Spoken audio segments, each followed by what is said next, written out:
Hey there, Taurus Ascendant. This is your Ascendant forecast taking you on a journey from Monday, the 1st of December, right the way through to Sunday, the 7th of December, 2025. Now, this is I think an interesting week. We've got the full moon on Thursday, the 4th, in the sign of Gemini at 13 degrees. It's exactly in a square. In a grand square, in fact, like I'm drawing it. It looks like a diamond. We've got the sun and the moon in opposition, and also the north and the south node in an opposition, making an exact square. All four of them are at 13 degrees in the mutable signs. Now, Taurus isn't a mutable sign, but if you are, a Taurian ascendant with your sun, your moon, your nodes, or actually any big planet in the signs of Gemini, Virgo, Sagittarius, and Pisces, especially around those mid degrees, and this particular full moon is going to make you pay attention. It's definitely getting you back on track and helping you have a moment of clarity and illumination in a whole new way. Now, in this week ahead, there's not so much planet to planet activity, but there is definitely a theme going on, and that's what I want to take you through over the next 10 minutes or so. If you're new to this channel, by the way, my name's Louisa. Hello, welcome to Feel Good Astrology. So let's get cracking. As ever, I always start by just thanking everyone that supports my channel in the various ways that you do. I really appreciate any of your support. It's really great. Thank you so much. So this is the first chart. Now, I want to just put it out there because people view their charts in different ways. I'm using a whole sign Western tropical model. Now, what that means is, and this is a birth chart. This is a completely made up chart, actually. These are the positions of the planets at midnight on the 1st of December, 2025 at midnight, 0 a.m. you could say, in London. But what I've done is I've put the details of the planets across a Taurus rising. And so what that means is the first house has Taurus in it. The second house has Gemini. The third house is for Cancer, 4th, 5th, 6th. So every one of these houses is just assigned one sign. Now, when you look at your birth chart, and I'm guessing you do because most people that follow this channel know their birth chart. When you look at your birth chart, if you see that you've got Taurus and Gemini in this first section, then it's also wise to have a look at the Gemini forecast as well. So just a little nudge to you there. Anyway, so this is from a Taurus perspective, and this is the chart on Monday the 1st, and this is the chart on Monday the 8th. So it takes you right the way to the end of Sunday. And what you'll see is the moon is moving from the sign of Aries. It's going around this way, and it's going to end at the week in the sign of Cancer in a conjunction with Jupiter. So it's going across this part of your chart. You'll notice the sun moves a little bit further. Venus is now fully into the sign of Sagittarius. And as we come to the end of the week, you'll see that Mercury is direct again. Saturn's direct. Mercury is edging towards the end of the sign of Scorpio. So what I'm going to do is talk a little bit about these planetary movements. There's only one that I've really highlighted, and that's the full moon in Gemini, which for you, the full moon is going to be taking place in your second house, which is very much about your earnings, how you feel about earning. Do you feel like you deserve money? Are you happy to receive money? And what about the other things that might come to you, like all of the good, not just money, but for instance, resources, favors, and things like that. All of your deservability and your receivership is really captured by this second house. And when the full moon comes here on Thursday the 4th, it's likely to be a really big sort of question or a turning point for you in terms of your attitudes towards your success.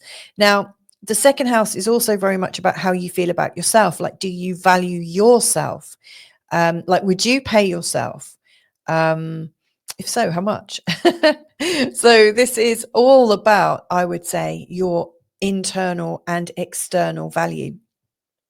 So as we go through this, let's just observe what's going on. So on Monday, if I go back to the first chart, on Monday the 1st, you'll see the moon's already in the sign of Aries. And as we go into Tuesday the 2nd, the moon is moving into the sign of Taurus. So on Monday, there's not actually much going on other than, the moon is still in Aries. It will make a conjunction with Chiron, but it's in a very secretive and quiet part of your chart. Monday's a very reflective day, and one that you might feel a little bit pulled towards right at the end of the day. You might feel that there's something coming up inside that feels a little uncomfortable.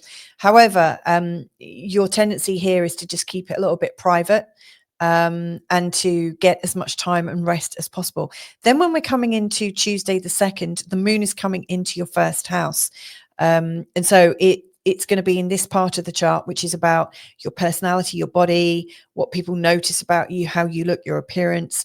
And it's kind of like the magic formula that people get when they just meet you. And so with the moon here, we often feel like we're wearing our heart on our sleeve. And in particular on that day, Venus, which is your ruling planet, is exactly in a sextile with Pluto. Now, Venus in the 8th and Pluto in the 10th. This is interesting. The fact that they're working together, I think helping us to settle our nervous system a little bit, to get a little bit more clear in our body. But where Venus is from your perspective, in the 8th house, to me, this is how can you get calm in yourself, even if you feel like people have different views about you. You might feel under the expectations of different people and, what they're expecting of you. You might be playing blame, shame, guilt, and anger games and resentment games. You might have these little internal scripts going on behind the scenes. But when Venus comes into this sextile with Pluto, to me, this is an indication that you're ignoring these scripts and you're preferring to step into your power.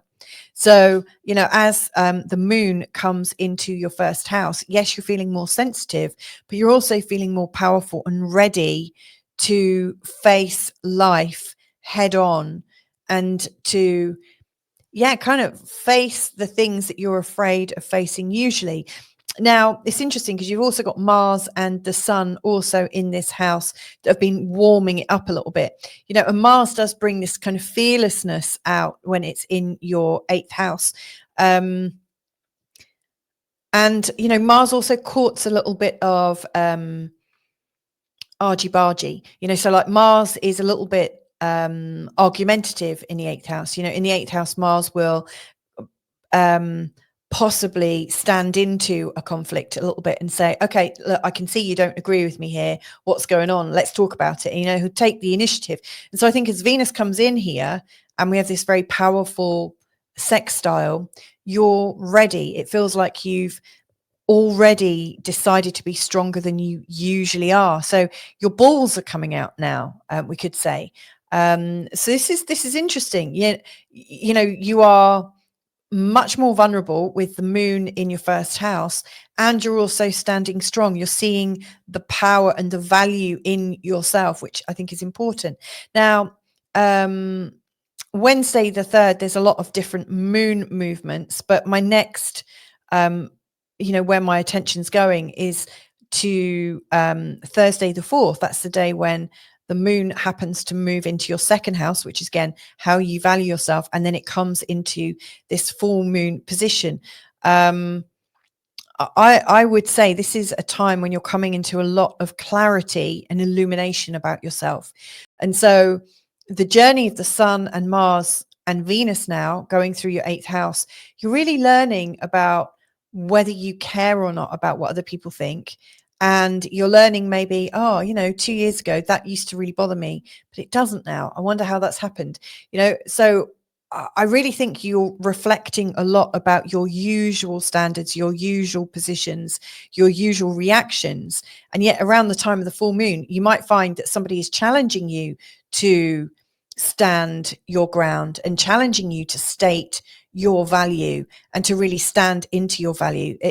To me, it's showing up as a bit of a challenge, and yet it's also there to teach you that you're really up to this challenge. Now, I mentioned at the start that this, the sun's going to be here, the moon's going to be here, and we've got the north node and the south node completing this grand square. This is also talking about your ability to be strong and creative, whether you're creating with other people or creating on your own. And to me, this is suggesting that normally you would create on your own because you know what to expect from yourself, and then you're not putting yourself in a risky position.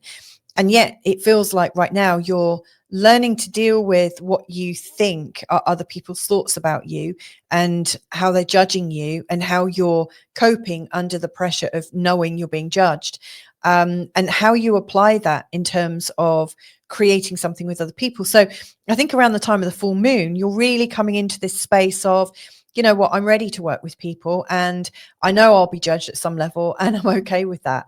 You know, I have enough built up self-esteem and personal value in what I do and who I am that I can absolutely face this. Then as we're coming into Friday the 5th, the sun is making these exact the sun is already making this T-square to the nodes. So this is a continuation of the theme. And again, you'll be asking yourself, how ready am I to step into my new role? How ready am I to create with other people and let go of my aversion of asking for support and let go of my aversion of asking for opinions? And so this feels a little bit challenging. And at the same time, Mars is coming into this lovely trine with Chiron. This is actually talking to you at a very deep level. It feels like you're ready to reprogram how you've thought about it all for years and years and years. You know, Mars in a trine to Chiron is really suggesting I'm ready to stand firm and defend myself if I have to. And I'm okay as well being vulnerable to myself. You know, to me, this is that you can't ignore things anymore and you're not going to cover things over. You'll face your own criticism, which actually at times is probably worse. So you might find that some of the things that you've been fearing is actually your imagined thoughts about what people are having. You know, it's almost as if you're driving some of the criticism, or you've been driving some of the self-doubt. And so, yeah, I think Friday the 5th is very, very instructional. You know, it's really giving you a sense of just how far you've gone to keep yourself safe. You've feared putting yourself down in other people's words. I mean, I don't know if this makes sense.